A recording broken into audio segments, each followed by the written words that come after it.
let's talk about that. I mean, were you surprised by the study?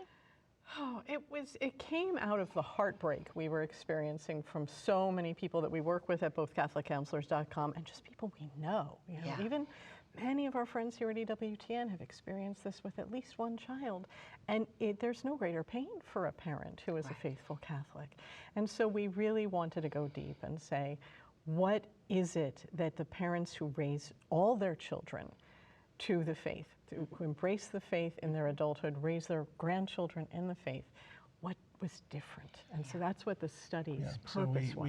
We worked with the Center for Applied Research in the Apostolate at Georgetown University to look at families who did successfully raise all their kids to a faithful adulthood. And we wanted to understand both spiritual practices, but even more importantly, the family dynamic.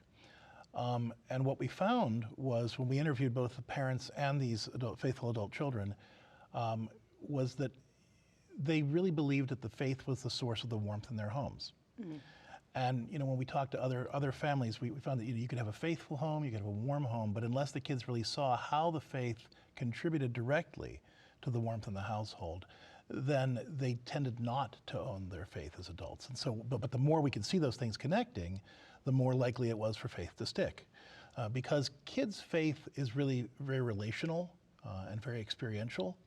And so our kids need to see our faith making a difference in the way we relate to each other as moms and dads and parents and kids and brothers and sisters. And that doesn't mean our families have to be perfect at all. I mean, in fact, I think a lot of the people that we interviewed said that, that we struggled, our family argued, but they really saw how the way they prayed together through those disagreements or through those struggles, the way they, applied their faith to those challenges, held them together in ways that they saw their friends' families not being able to. And because of that, they really saw the faith as the glue that held the family together and the warmth that kept the family close in good times and bad.